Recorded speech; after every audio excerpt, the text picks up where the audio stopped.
নমস্কার। আজকে ইলিশ মাছ সেদ্ধ করব। ইলিশ মাছ নিয়েছি, আর তজো খাবে না ইলিশ মাছ, ও একদমই ভালোবাসে না, তার জন্য নিয়েছি কাতলা মাছ 1 পিস। এটা ভাজবো।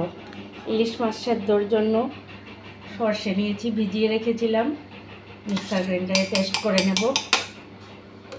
পেঁয়াজ নিয়েছি, কাঁচা লঙ্কা পেস্ট করে নেব। আর এদিকে বেগুন ভাজবো কয় টুকরা, আর মিষ্টি কুমড় আর আলু সেদ্ধ দেব। আর দুপুরের আছে শুটকি তরকারি আছে, আলু বেগুন দিয়ে, ডাল আছে, ভাজা আছে। আজকে আমার ঘরে একজন এসেছে, ওর জন্য মাছটা ভেজে নিচ্ছি, সঙ্গে আমারও একটা ছোটো টুকরা ভেজে রাখবো।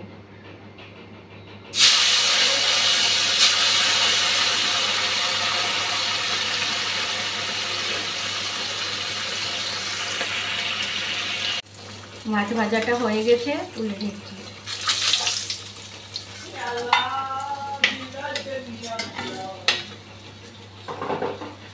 মাছ সেদ্ধর পেঁয়াজটা আগে আমি একটু, না পেঁয়াজ ভাজবো না, সর্ষে বাটা আর পেঁয়াজটা একসঙ্গে দেব। সর্ষে বাটাটা পেঁয়াজটার সঙ্গে মিশিয়ে দিয়েছি, এখন একটু জল দিয়ে দেবো, আর একটু হলুদ গুঁড়োটাও দিয়ে দিচ্ছি। আমি লঙ্কা গুঁড়ো দিই না ইলিশ মাছ সেদ্ধতে, দিয়ে দিচ্ছি।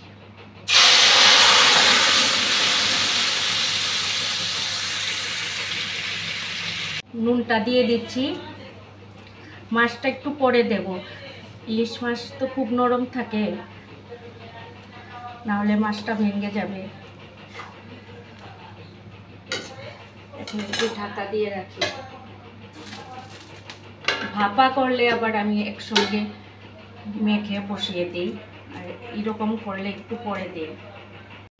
মাছগুলা দিয়ে দিচ্ছি এখন।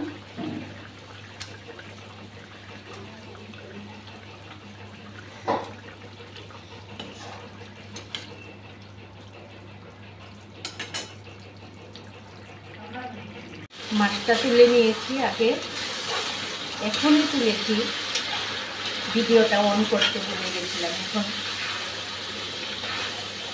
মশলাটা তুলে নিচ্ছি।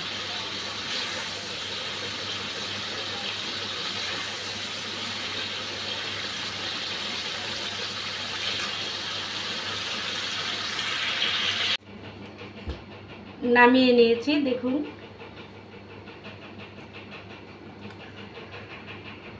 বেগুনটা নুন হলুদ মেখে নিয়েছি, বেসন দেবো না, এমনিতেই ভাজবো।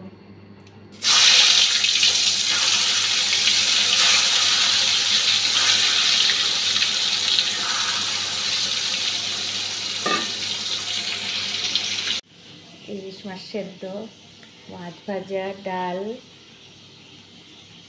আলু বেগুন দিয়ে শুটকি তরকারি, এইদিকে রামাইশ আলু ভাজা আর বেগুন ভাজা হচ্ছে। আপনাদের যদি আমার এই সাধারণ রান্নাগুলো ভালো লেগে থাকে, তাহলে সবাই আমার পাশে থাকবেন, সবাই ভালো থাকবেন, সুস্থ থাকবেন। শুভরাত্রি।